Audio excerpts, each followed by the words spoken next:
back to Global Access Bars Day with maybe my favorite segments of the day coming up. So we have with us right now the founder of Access Consciousness and author of 22 books, Gary Douglas. Welcome, Gary. Hello, how are you, Miss Emily? Wonderful. I am really excited to talk with you. And yes, Good. Totally fix your hair. You look wonderful. I'm sorry, it's like, I thought I had it done, but obviously I didn't. Where's makeup and hair? You don't have a makeup and hair team over there? What is this? No. Nate should be doing that, but he's not that good at it. I'm just tech support. Okay. I didn't know makeup and hair was part of my job description. We can train you. We can train you later. Okay, good. So Gary, we want to talk to you. Well, I know you're going to go wherever you'd like to go, and please do as we chat. I always do. But one of the things, so I want to talk about mindfulness, which versus awareness. I mean, mindfulness you hear talked about now pretty much all the time in normal media. Can you give us your take on the difference between mindfulness and awareness? Awareness goes beyond normal media. Mindfulness goes to normal media. No, I'm kidding. The reality is that mindfulness is the idea that you must be present and you must stay present. And if you're mindful and you're present, then you will have more ability. Where awareness is, you have total awareness and you don't have to be mindful because you don't miss anything. Mindfulness is about trying to get you to the point where you don't miss anything. But awareness gives you the place where you are not capable of missing anything. Wow. Could you say, so with awareness, are you also present, but do you have a choice? Yeah. Well, you're present and you still have choice and you're not controlled by anything. When you do mindfulness, it's always about proving that you're in control. Wow. So there's a lack of control or willingness to be out of control. It's like there's no need to have control when you do awareness because you recognize what you can and cannot control. Like I was talking with someone this morning and I said to him, he said, this lady wants us to do this with the banks. And I said, no, I'm not doing that with the banks because I'm not willing for the banks to have control over my business. He goes, what are you talking about? They won't. They'll just, charge you for what they can't do. And I said, no, it's like it's about El Lugar. And he was trying to get a bank to fund us, but it's like this lady was recommending that we not do that we get it funded based on Access because Access is now a big business. I went, it's always been a big business, and I've never seen the banks do anything for me. I've seen the banks do things to me, but not for me. I said, did you notice that when the thing started to move, when we added this one lady's energy that you're saying has the answer? She thinks she has the answer, and in so doing, she creates another energy form that we need in order for this to work more dynamically. And so it is. Well, So it's like literally, what? Yeah, go ahead. So literally, it's a thing of adding her energy to it, added a different possibility that wasn't there before. And you got to have that place where you're at, where you're willing to look at and have the awareness of what additional thing needs to be added. It's sort of like if you had a recipe for living, then you would have the willingness to know when to add energies and when to subtract energies instead of always assuming that it's going to turn out to taste good anyway. But that's one of the incredible capacities I've seen you. You're willing to be aware of the future, like years ahead. Can you talk about that that's awareness that most people aren't willing to have? Why do people resist awareness? Because they haven't had their bars running enough. I like that. Okay, because one of the things people don't realize is when you get your bars run, you're eliminating past references for fixed points of view. And whatever you created your point of view on based on a past thing, when you erase it, you also erase the future that was being created by it. Wow. So you erase something with bars and you create a different future for yourself and everybody else. And what I noticed with getting my bars run is that my futures changed in direct relationship to the past that I let go of. So I'm always interested in letting go of the past, not holding on to it, not holding on to any fixed points of view. And the bars give you that. It's one of the great gifts that people don't get. They get from bars. Yeah. Well, I've heard from people too. The more you get your bars run, you do become more aware. And for some people, that awareness is uncomfortable. Like you actually, because you become more aware of the world. So what do you say about that? It's like awareness does not create comfort, but awareness creates you comfortable with change. And as you become comfortable with change, then you begin to realize you are a source for change. And if you see that something isn't the way you would like it to be, you're willing to be, okay, what do I have to do in order to change this reality, this world, this situation? When you start to function from that point of view, you're willing to become whatever you need to become for the world to be a different place. What kind of different place are you asking the world to be? One that's not dedicated to the artificial intelligence as the source of intelligence and awareness. Because we have done everything we can to make people as stupid as possible. That's why they have emojis on your phone, so that you never have to type or understand or communicate with anyone for real.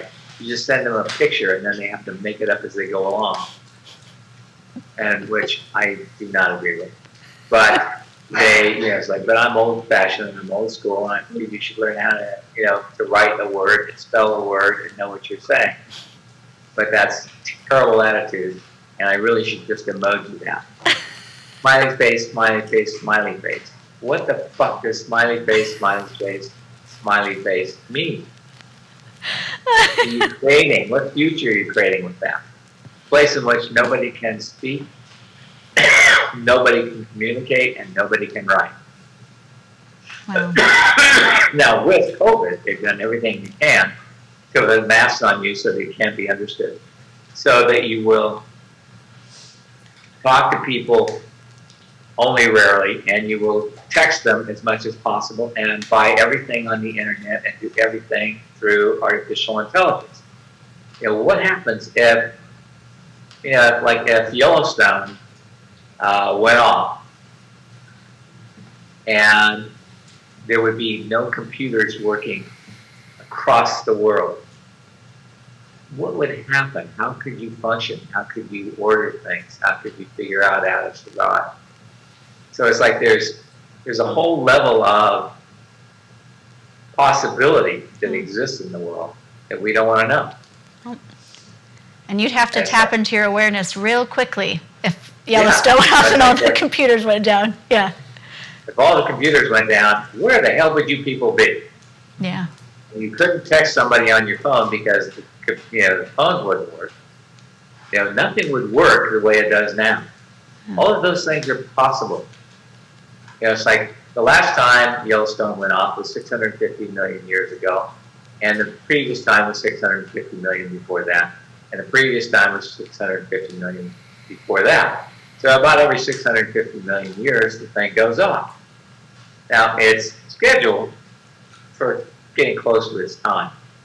So you are trying to rely on something that may disappear. I have always functioned from the point of view of, if this disappeared, what choice would I have? Yeah. This person went away, what choice would I have?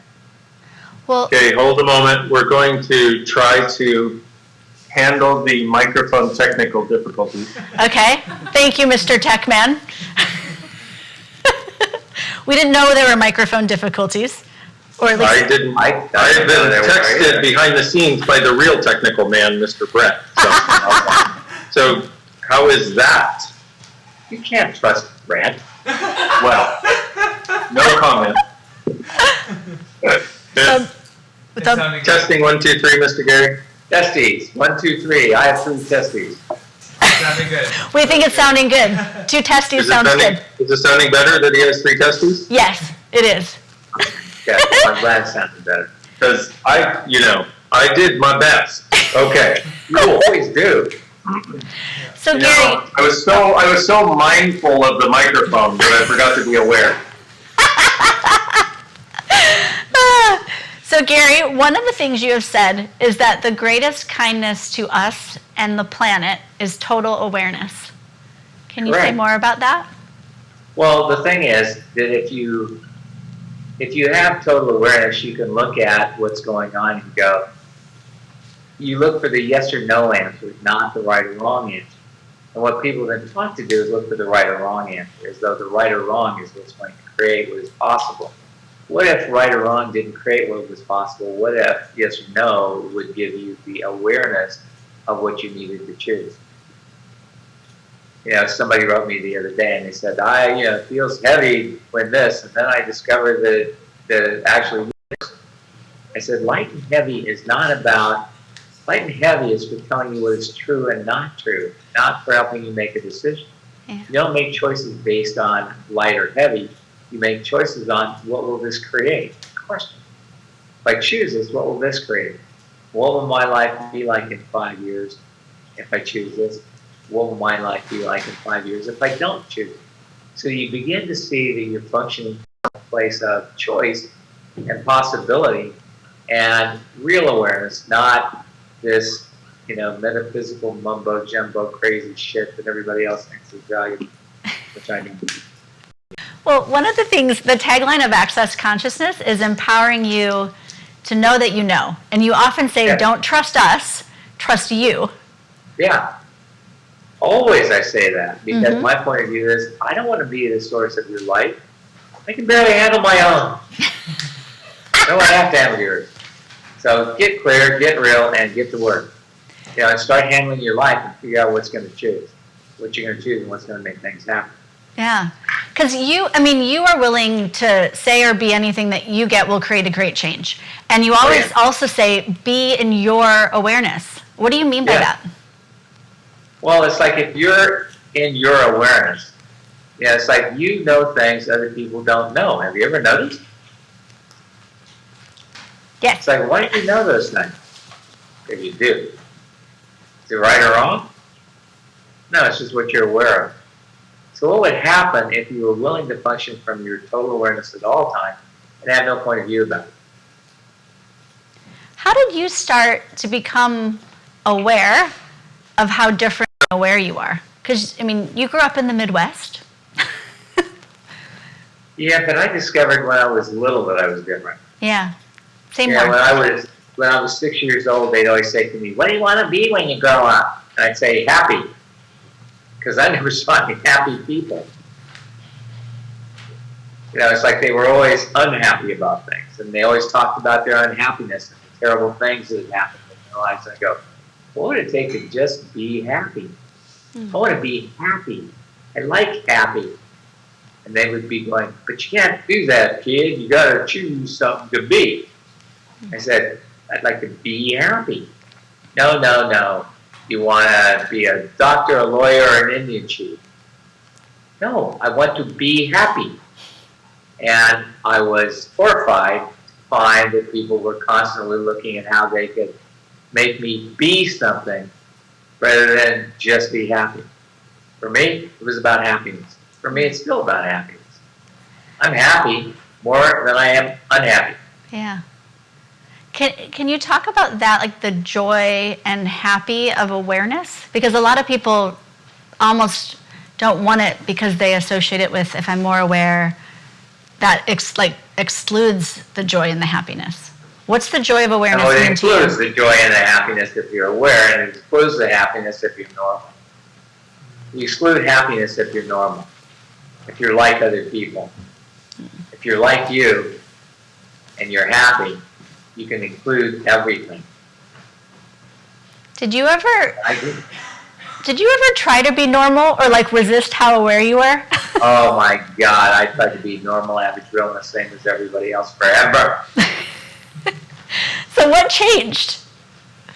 When I ran the process, what's so valuable about being normal, average, real, and the same as everybody else? And I read it and I go, everything that is fucking potted. And it's like, and I went, and I couldn't talk. I said, what's the value of being, and I couldn't remember what the words were, so they wrote them down on a piece of paper and they flash it every time I tried to do the process.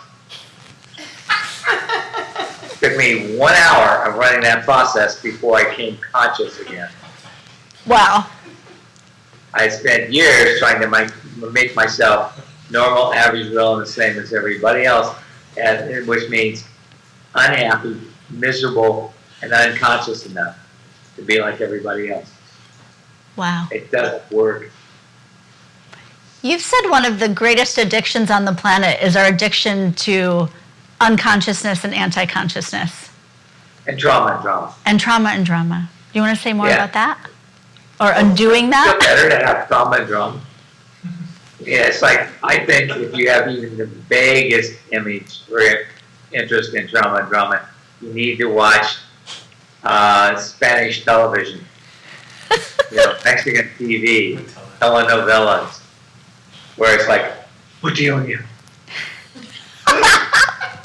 And everything is dramatic and everything is overextended. And it's just a constant state of craziness, creating craziness for the sake of the craziness. Yeah. I think it was my very first class with you, a choice of possibilities class.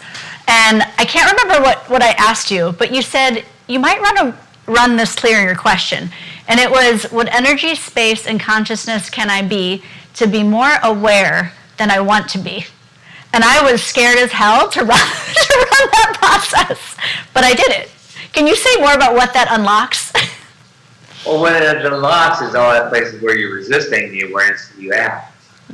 I mean, did you want to have the awareness of how your parents function? Nope. Did you want to be aware of how your husband functions? Nope. Did you want to be aware of how your children function? No. You know why? Why? Because then you wouldn't have to have the awareness of what they chose or why they chose it. You always assume there's a why, that you choose something because X, Y, or Z. No, people choose because they can choose it. Not because it's a good idea, a bad idea, or any other kind of idea. It's just the one they choose. It's like that old joke where it says, it's like I was up in heaven and they said, how big a brain would you like to have? Somebody said, I'd like a little one. Somebody else said, I want a big one. But you thought they were not asking for brains, they were asking for trains. You want a big train or a little train? And it's like, didn't get that when you came in with an agenda, you came in with an idea, you came in with a whole bunch of other stuff. And hey, I'm just doing my job. Doing my job. Good job. Okay? Yeah. You said came in, so I came in.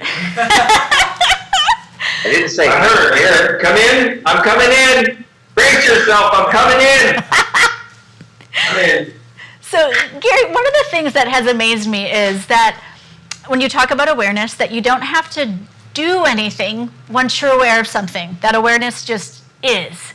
Can you say more about that? Well, it's like most people have the idea that if they're aware of something, they have to do something about it. See, this is the world of the do-dos. It's like if you have an awareness, you must do. No, if you have an awareness, you get to be. What would you like to be?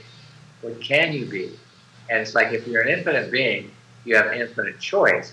But people think infinite being means you have to infinitely do. No, you don't. Infinite being means infinite choice, not infinite doing. And people have this mistaken idea that if they don't do enough, they're not going to be enough. But if you're being enough, you don't have to do much at all. Because just by who you be, you change things. By what you say, you change things. And by the choices you make, you create things. Choice creates to a degree that's unbelievable, and most people don't want to know that. They want to know what they have to do in order to get X, Y, or Z. They're looking for a result, not an awareness that will give them what they desire. Wow. Well, your choice and your awareness you're the creator of access bars had you not chosen that, this planet would be so different. I had no fucking choice. What do you mean you had no choice? Tell us more. I was told, get to work. And you did. I was told, and I did. Yeah. Yeah. Do this. But I don't want it. I want to be special. You are on the short bus already. Get off the short bus and create your own bus. Quote, meme.